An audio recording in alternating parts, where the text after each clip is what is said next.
नमस्कार। आज की इस बेहद खास चर्चा में सीधे गोता लगाते हैं। आज हम व्यक्तिगत विकास की 18, जी हाँ, 18 अलग-अलग रणनीतियों को मिलाकर एक मास्टर ब्लूप्रिंट तैयार करने जा रहे हैं। हमारा लक्ष्य क्या है? एक ऐसी स्मार्ट और आकर्षक पर्सनैलिटी बनाना जो बिल्कुल भी फेक या दिखावटी न हो, बल्कि पूरी तरह से स्वाभाविक हो। इस एक्सप्लेनर के माध्यम से हम देखेंगे कि असली बदलाव कभी भी बाहर से नहीं, बल्कि एकदम अंदर से शुरू होता है। जरा इस विचार पर गौर करें। इस दुनिया में कोई भी परफेक्ट नहीं है, इसीलिए हर किसी को सफल होने के लिए सुधार की जरूरत है। ये बात कितनी सच है ना? अक्सर ऐसा लगता है कि खुद में सुधार करने का मतलब है कि हम में कोई बहुत बड़ी कमी है, लेकिन नहीं। आत्म सुधार कोई कमजोरी का संकेत नहीं है, बल्कि ये तो हर सफल इंसान की एक बुनियादी जरूरत है। परफेक्शन सिर्फ एक भ्रम है, और जैसे ही हम ये मान लेते हैं तो बिना किसी दबाव के खुद को बेहतर बनाने की यात्रा एकदम साफ हो जाती है। ये एक बहुत ही सकारात्मक शुरुआत है। तो आज के हमारे इस इनसाइड आउट सफर का नक्शा कुछ इस तरह होगा। 1. आत्म सुधार की नींव। 2. आंतरिक मानसिक मजबूती। 3. बाहरी प्रस्तुति में महारत। 4. प्रभावी संचार और व्यवहार। 5. विकास के लिए स्मार्ट आदतें। और आखिर में 6. आजीवन सफलता का ब्लूप्रिंट। चलिए भाग 1 से शुरू करते हैं। आत्म सुधार की नींव, भीतर से निर्माण। बात एकदम कोर से शुरू करते हैं कि हम असल में हैं क्या। अब स्मार्टनेस शब्द सुनते ही दिमाग में सबसे पहले क्या आता है? महंगे कपड़े, गुड लुक्स। खैर, सोर्स मटेरियल हमारी इस पुरानी सोच को पूरी तरह पलट देता है। सच्ची स्मार्टनेस सिर्फ शारीरिक आकर्षण नहीं है, ये एक ऐसी अट्रैक्टिव क्वालिटी है जो इस बात से तय होती है कि कोई इंसान अलग अलग और मुश्किल परिस्थितियों में खुद को कैसे संभालता है। ये समय के साथ खुद को ढालने और भीड़ से हटकर अपनी एक मजबूत, यूनिक पहचान बनाने के बारे में है। और ये सच्ची स्मार्टनेस शुरू कहाँ से होती है? ये शुरू होती है अपनी सबसे बड़ी रुकावट को पहचानने से। लगातार दूसरों से तुलना करना, ये आदत हमारे अंदर ही हमारा एक दुश्मन खड़ा कर देती है। जब ध्यान सिर्फ इस बात पर अटका रहे कि दूसरों के पास क्या है, तो हाथ में सिर्फ निराशा ही लगती है। लेकिन इसके बिल्कुल उलट, जो हमारे पास है उसके लिए दिल से आभारी होना, यानी ग्रैटिट्यूड, ये हमें उस बिना बात की अंधी दौड़ से बाहर निकालता है। सच कहें तो खुद का सम्मान करना ही आत्म सुधार की पहली और सबसे जरूरी सीढ़ी है। आगे बढ़ते हैं भाग 2 की ओर। आंतरिक मानसिक मजबूती, लचीलापन और सम्मान विकसित करना। देखते हैं कि ये आंतरिक नींव हमें मानसिक रूप से कितना मजबूत बनाती है। यहाँ एक बहुत बड़ा कॉन्ट्रास्ट है। लोगों को खुश करना बनाम आत्मसम्मान। सोचिए, हर किसी को हर वक्त खुश रखने की कोशिश करना, ये कितना थका देने वाला और सच कहें तो नामुमकिन काम है। इसमें हमारी खुशी पूरी तरह से दूसरों के रिएक्शंस पर टिकी होती है। दूसरी तरफ है आत्मसम्मान। इसका मतलब है अपनी आंतरिक खुशी को सबसे ऊपर रखना, और जब कुछ गलत हो तो डट कर अपना स्टैंड लेना। ये लोगों को खुश करने वाली इस ऊर्जा खत्म करने वाली आदत को हटाकर हमें एक बहुत ही सशक्त मानसिकता देता है। जाहिर है, जब हम आत्मसम्मान के साथ अपने रास्ते पर चलेंगे तो फेलियर भी आएंगे, लेकिन इससे निपटने के 4 बहुत ही लॉजिकल कदम हैं। पहला, अपने कंफर्ट जोन से बाहर निकलना। दूसरा, जब असफलता मिले तो हार मानकर बैठने के बजाय उसे एक स्वाभाविक प्रक्रिया मानकर स्वीकार करना। तीसरा, उन गलतियों का गहराई से विश्लेषण करना। और चौथा, सिचुएशन के हिसाब से खुद को ढालना और एक नया कदम उठाना। जिंदगी में जो अचानक बदलाव आते हैं ना, उन्हें संभालने की असली चाबी यही मानसिक लचीलापन है। तो अब आते हैं भाग 3 पर।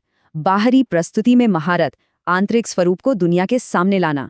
अब फोकस इस बात पर होगा कि एक मानसिक रूप से मजबूत इंसान बाहरी दुनिया के सामने खुद को कैसे पेश करता है। बाहरी दिखावा ये सिर्फ कपड़ों तक सीमित नहीं है, ये पूरा का पूरा मनोविज्ञान है। एक कॉन्फिडेंट बॉडी लैंग्वेज बिना एक भी शब्द बोले बहुत कुछ कह जाती है। इसी तरह एक्टिव लिसनिंग, यानी जब कोई बोल रहा हो तो उसे पूरे ध्यान से सुनना, ये साबित करता है कि हम सच में उनकी बातों को अहमियत दे रहे हैं। और वो एक मुस्कान, एक सच्ची और लगातार बनी रहने वाली मुस्कान, सामने वाले को साइकोलॉजिकली बहुत रिलैक्स कर देती है। ये किसी भी तनावपूर्ण माहौल को पल भर में हल्का करने का काम करती है। और हाँ, कपड़ों की अहमियत को समझना भी इसी का एक बड़ा हिस्सा है। स्रोत सामग्री में एक बहुत ही सटीक और मजेदार उदाहरण दिया गया है। सर्दियों में सिर्फ कूल दिखने के लिए पतले या हल्के कपड़े पहनना, ये असल में कोई स्मार्टनेस नहीं है। सच कहूं तो ये सिर्फ अटेंशन पाने की एक बेताब कोशिश लगती है। स्मार्ट ड्रेसिंग सेंस का सीधा सा मतलब है कि अवसर, माहौल और मौसम का सम्मान करते हुए सही कपड़े चुनना। यही असली आत्मविश्वास और मैच्योरिटी की निशानी है। चलिए शिफ्ट करते हैं भाग 4 पर। प्रभावी संचार और व्यवहार, दूसरों के साथ बुद्धिमानी से जुड़ना। बारी प्रेजेंटेशन के बाद अब बात करते हैं बातचीत और इंटरैक्शन की। कम्युनिकेशन में अपनी बात सही से रखने के लिए भाषा पर मजबूत पकड़ होना और सही मौके पर सही शब्दों का चुनाव करना बेहद जरूरी है। लेकिन यहाँ सबसे दिलचस्प बात क्या है? पढ़ने की आदत। ये एक ऐसी रेयर आदत है जो सीधे तौर पर हमारी कम्युनिकेशन स्किल्स, राइटिंग स्किल्स और क्रिएटिव थिंकिंग को अपग्रेड करती है।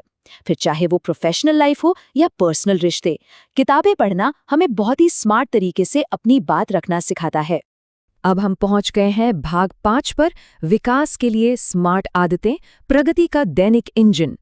आइए देखते हैं कि इस नई स्मार्ट पर्सनैलिटी को बनाए रखने के लिए रोजाना के रूटीन क्या होने चाहिए। हम सब जानते हैं कि आदतें रातों रात नहीं बदलती। जब भी कोई नई आदत डालनी हो या पुरानी बुरी आदत छोड़नी हो तो ये 21 दिन का रूल काम आता है। पहले 21 दिन ये सबसे मुश्किल होते हैं। ये हमारी निरंतरता का असली टेस्ट है। लेकिन असली जादू होता है 22वें दिन। उस दिन अचानक वो काम एक संघर्ष से बदलकर हमारे स्वभाव का एक नेचुरल हिस्सा बन जाता है। बस उस शुरुआती मुश्किल दौर में डटे रहना ही सफलता का सबसे बड़ा सीक्रेट है।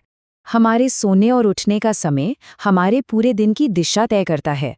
अगर हम सुबह जल्दी उठते हैं तो हमें खुद पर फोकस करने के लिए वो एक्स्ट्रा शांत समय मिल जाता है। इस वक्त में एक्सरसाइज, योग या कोई नई स्किल सीखी जा सकती है जो एक बहुत ही प्रोडक्टिव लाइफ की तरफ ले जाती है। इसके एकदम उलट देर से उठने पर ऐसा लगता है जैसे दिन अचानक छोटा हो गया हो और हम खुद पर इन्वेस्ट करने के कई बेहतरीन मौक़ों को यूं ही गंवा देते हैं। और इसी से जुड़ा है हमारा शरीर और दिमाग का गहरा कनेक्शन। देखिए, सिर्फ किताबें पढ़ लेने से कोई स्मार्ट नहीं बन जाता अगर उसका शरीर ही साथ न दे। शारीरिक व्यायाम शरीर को एकदम फिट रखता है और इसके साथ जब हम मेडिटेशन यानी ध्यान को जोड़ देते हैं तो दिमाग से पुरानी बेकार आदतें मिटने लगती हैं और एक गजब की एकाग्रता आती है।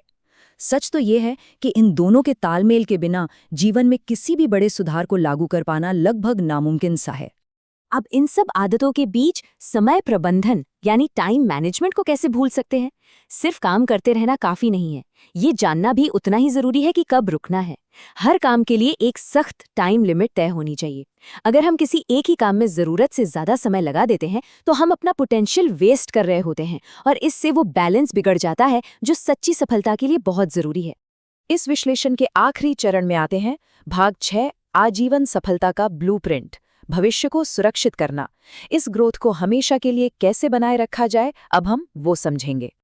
सोचिए, अगर हमारे पास कोई लक्ष्य ही ना हो तो हमारी यात्रा कहाँ जाएगी? वो पूरी तरह से भटक जाएगी। लक्ष्य असल में एक परफेक्ट नक्शे की तरह काम करते हैं।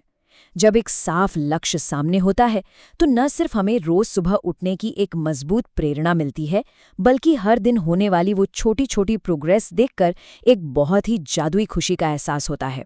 यही तो हमारे जीवन का असली ब्लूप्रिंट बनता है। और इस यात्रा को ताउम्र जवाब बनाए रखने का एक बहुत ही अद्भुत रहस्य है।